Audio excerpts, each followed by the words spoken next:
Namaste, this is Vasant Ponkshe again, a retired bank officer from Bank of Maharashtra. My mobile number is 94223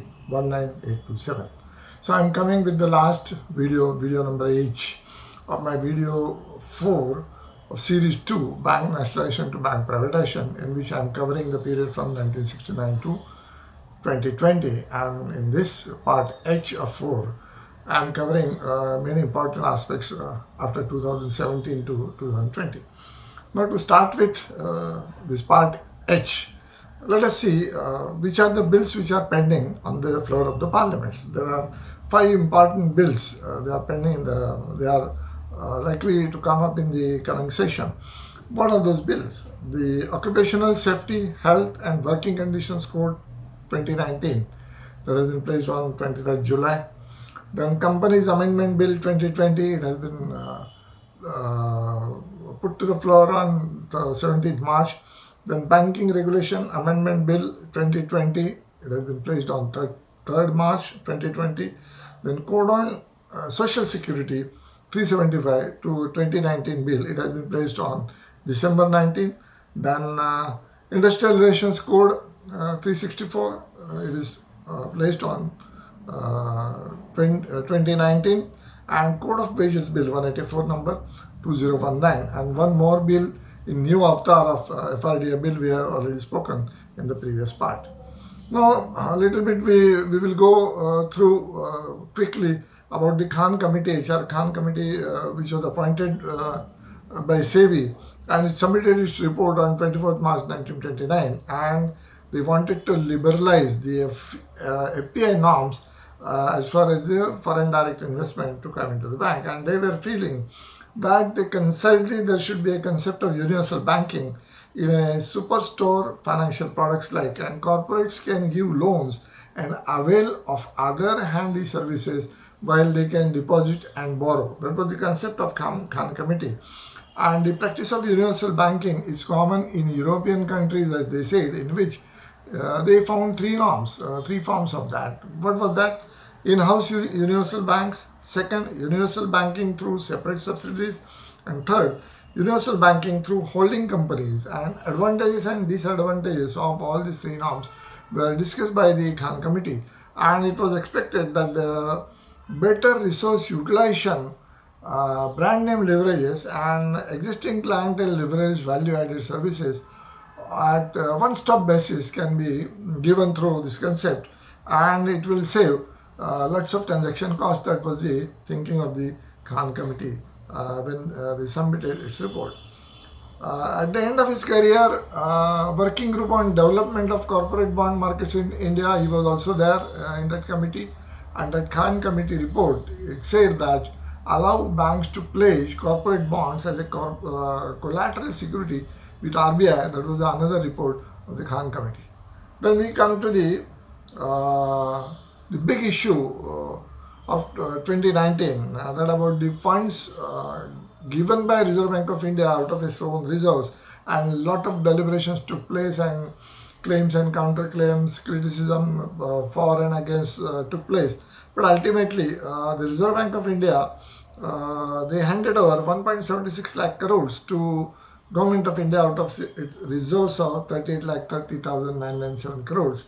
And it is said that this 1.7 lakh crores was the exact difference in between the revenue gap between the budget and the economic survey which was placed before the Parliament.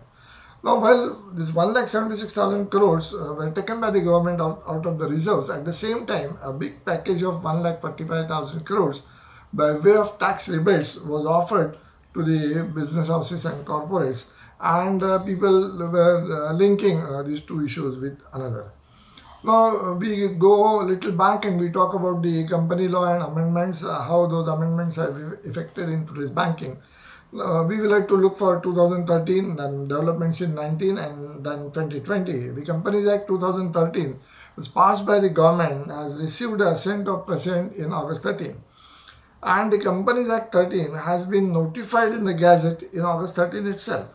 But some of the provisions of the Act have been implemented by the notification published in 13, and the provision of Companies Act of 56 is still in force. And in that case, Ministry of Corporate Affairs in the month of January-February 2019 issued the amendments to the notification of Company Act 13. What were the amendments? What they suggested? Changes in companies, that significant beneficial owners rule 2018, to identify individuals and entities having sufficient control over the affairs of a company. Then Companies Incorporation Rules 2014, mandating all companies incorporated prior to 31st December 2017 to upload all their particulars of various compliances, including the details of registered offices, in the form of, they say, INC 20A active form. What was the third? That the specified companies, Order 2019, mandating all the companies who receive goods and services from MSME and the payment for which was not made within 45 days, that were also to be noted, and date of acceptance or the date of deemed acceptance of goods and services for MSME was to be reported in such transaction form number 1. Now, changes in Companies Act, that is acceptance of deposits rules to 2014, mandating all companies to file a return of deposits in form DPT3 with the MCA, the government, furnishing the information about the transaction that has been considered as deposit or both under the company's laws or the acceptance of deposit rules like that.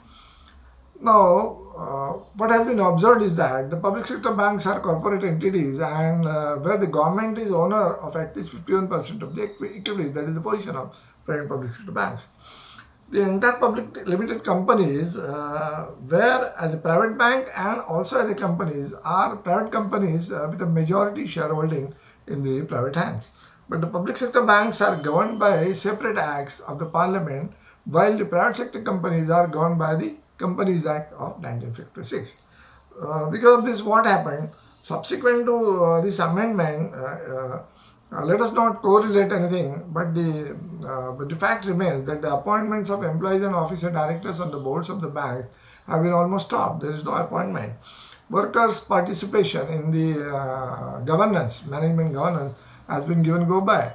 And many banks do not have full-fledged boards in place before some time, and the governance issues are cropping up. The top 5 banks have been given in the hands of the persons who were not grown up from the carriers of the public sector banks, and they were handpicked from the mutual funds or as investment bankers and all these things. Now we come to the initiatives taken by the present government during the period 2017, 18, 19 and 20. Now let us talk about the Prime Minister insurance schemes. What are those schemes? The government-sponsored socially oriented insurance schemes. Let us know them.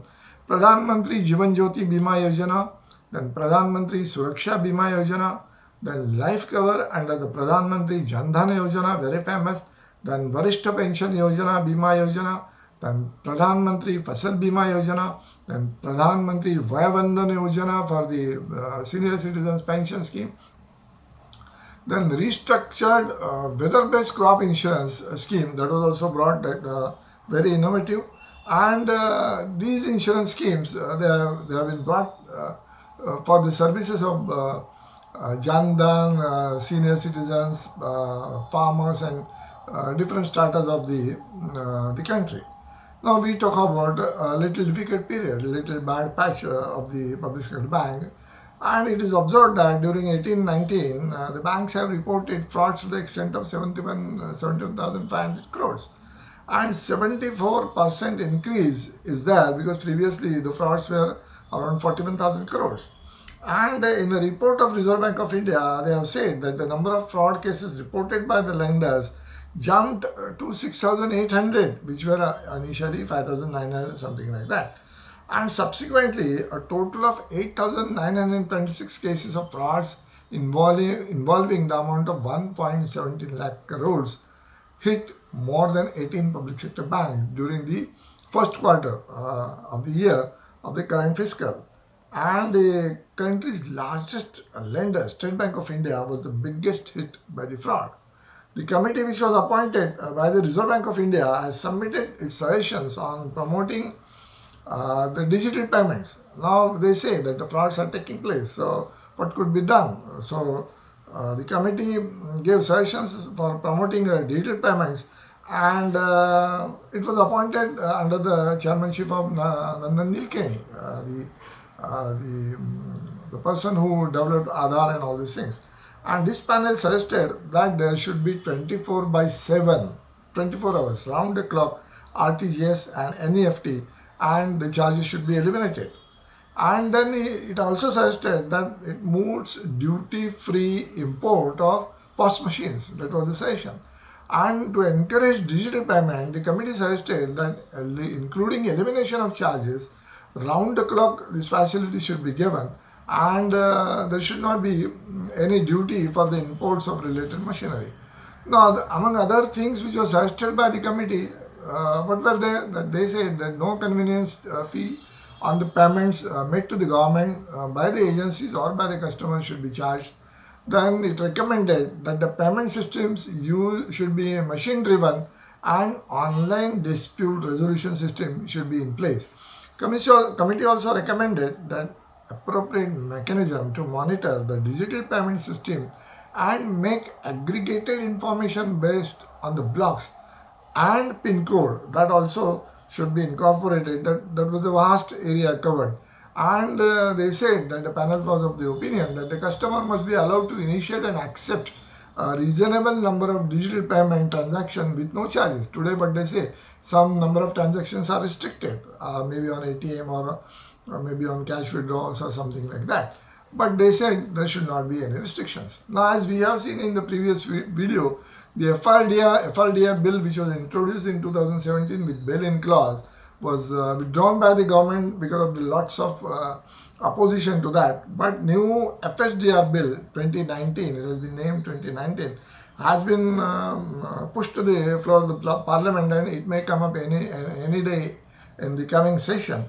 And this new FSD R bill will bring the changes. But people say, the experts say, that though there is no specific bail-in clause in that, the resolution authority will issue rules relating to the bailout. So things are not made clear, and the experts say it's just new avatar of FSD bill which was withdrawn.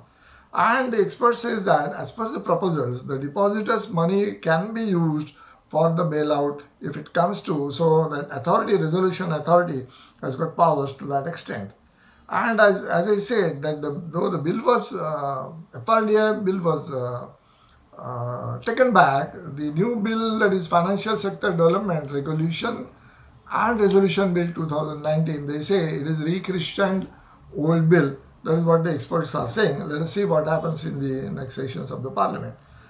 Now, this revised bill does not contain specific bail-in clause as such, but it will set up resolution that, as I said, the authority will be given the powers, and the authority to be set up for the resolution shall be represented by all financial regulators, including RBI, SEBI, Insurance Regulatory and Development Authority, and PFRDA. So all these authorities, the powers from all these authorities will be derived by the regulatory authority, and the authority has the powers to consider any of the following steps. This is crucial. Let us very cautiously look at that. Steps to resolution plan for bust financial institutions or banks. What were the provisions made? That the authority could be either the bank or institution can be either amalgamated with another firm or bank, or modify liabilities, which means that they can set a limit to the liabilities that would be paid out,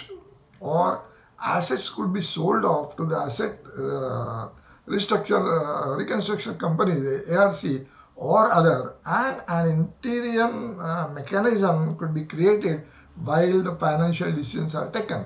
And this is a major bill.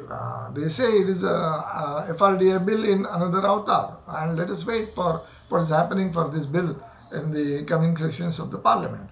Then we come to the major development which took place in 2019, and suddenly on 30th August, the finance minister announced the mega plan of mergers of 10 banks into 4 banks. We all know what are that. The ultimately 4 banks remain out of those 10 banks. That is Punjab National Bank, they took over Oriental Bank of Commerce, United Bank, and they become the nation's second largest. Then came Canara Bank, which took Syndicate Bank.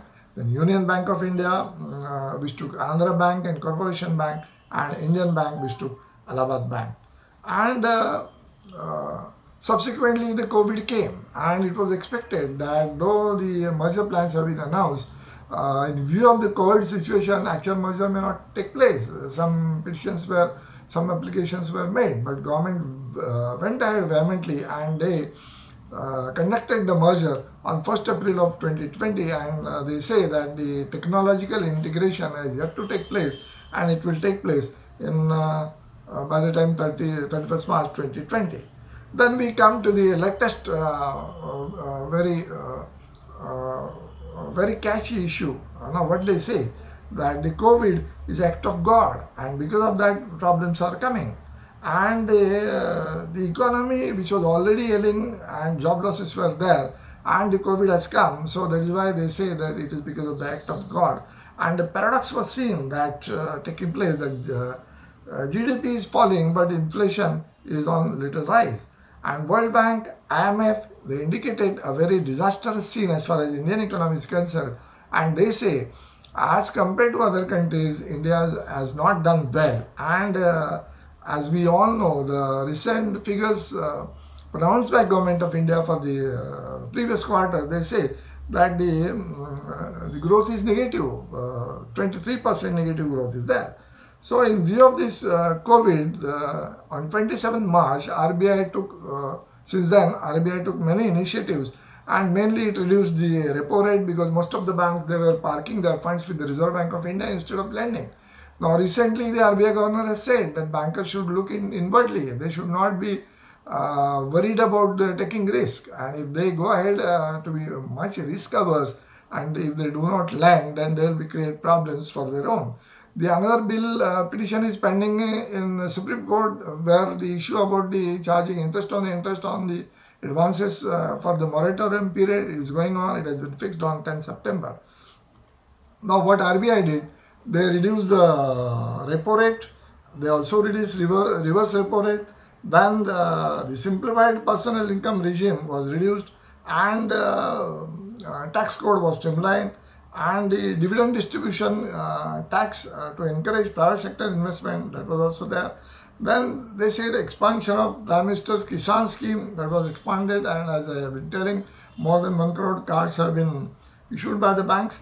And subsequently in June 20, the major decision has been taken by Government of India by way of an ordinance, that the entire cooperative sector, cooperative banks, have been brought under the supervision of Reserve Bank of India, and more than 484 lakh crore deposits of 8.60 crore customers,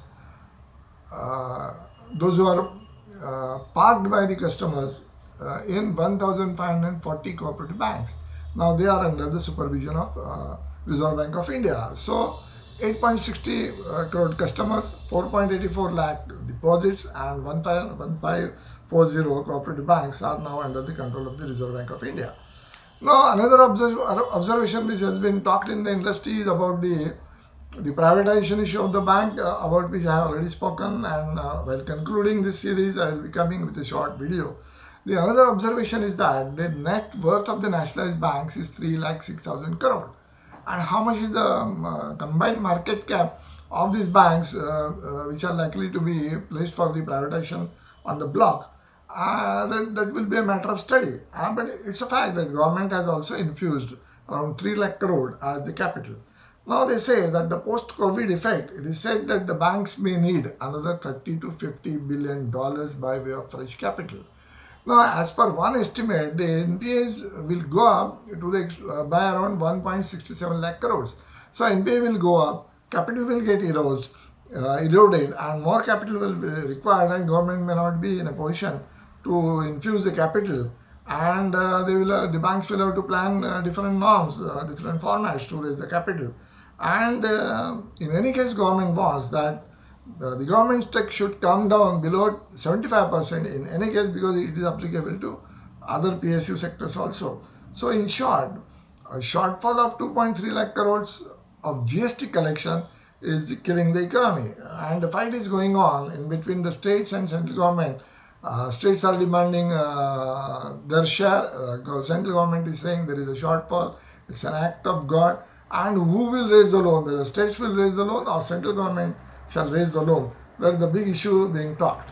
In between, some ideas which were tossed 2-3 years back are again coming in the market. But they say the idea of bad bank, it is being floated again, and the different experts are saying different things.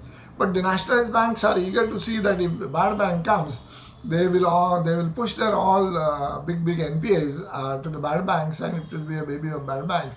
But as I understand, the capital issue for the bad bank will also be there, as it is ARCs are also facing the capital issues and they are not able to take more and more NPAs for the recovery, and that issue will be there. But this bad bank concept, they bring in some people they say no, some people they say yes, and only the ideas are being tossed, but no specific things are taking place as far as these areas are concerned.